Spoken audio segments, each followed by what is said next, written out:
journées scientifiques sur le développement durable du territoire de Kabaya-Kamanga doivent avoir lieu du 18 au 20 juillet prochain à l'ISP de Kabaya-Kamanga, précisément à Kenangona, chef-lieu de ce territoire. Les membres du comité de la SINICA, Synergie des intellectuels de Kabaya-Kamanga, l'ont confirmé samedi 16 mars dernier au cours d'une réunion tenue à Kinshasa dans la salle polyvalente de l'Institut Mokengeli dans la commune de Lemba. Le coordonnateur national de la SINICA, Jonas Malaba, a aussi informé qu'à l'issue de ces journées, la SINICA remettra quelques manuels aux écoles du territoire. Comité préparatoire des journées scientifiques qui auront lieu à l'ISP de Kabaya-Kamanga le 18, le 19 et le 20 juillet prochain. Vous avez écouté le contexte et la justification. Pourquoi on a voulu organiser ces journées scientifiques et quels sont les résultats attendus. Le secrétaire permanent vous a lu aussi le budget, le coût total de cette activité. Il est de 30 000 $, quelques.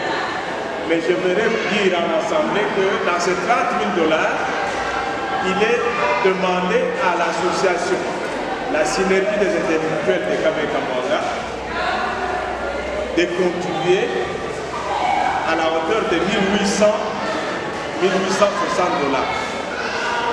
Donc sur 30 000 $, quelques, la Synergie doit mobiliser elle-même 1 860 $. Aide-toi le ciel, aide-toi le ciel, t'aidera. Donc il ne faut pas aller auprès des gens demander sans que vous-même vous puissiez montrer ce que vous êtes capable de faire. Après la lecture du rapport sur les préparatifs de cette journée, faite par le secrétaire permanent du comité préparatoire, la parole fut accordée au directeur général de l'ISP de Kabaya-Kamanga, le professeur Ambroise Lumbala. Il parle des résultats des démarches entamées pour mécaniser les agents. Personne n'est payé. Nous avons entrepris des démarches auprès de la hiérarchie. Chaque année, j'ai fait de va-et-vient.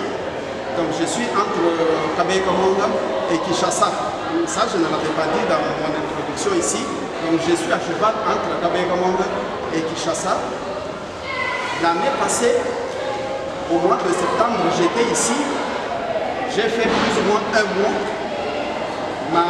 L'objectif de ma mission cette fois-là, c'était de comprendre pourquoi l'ISP Kabaya-Kamanga demeurait dans cette situation d'impaiement alors que d'autres établissements créés à la même période, je parle des établissements du Kasaï oriental, ont été quand même déjà payés. J'ai toqué, j'ai voulu toquer, j'ai toqué partout, j'ai compris là où se trouvait le problème et je l'ai eu à l'annoncer lors de la cérémonie de collation de grade de l'année passée qu'on a quand même réussi à débloquer. Bon, mais la promesse qui m'avait été faite était qu'on allait payer tous les matriculés. Mais à l'arrivée des listings, on s'est rendu compte que ce n'était pas tous ceux qui étaient matriculés qui ont été alignés, mais on a aligné une poignée. Comme on dit, mieux vaut quelque chose que rien. Il est de noter que quelques jeunes Kamangais avaient pris part à cette réunion.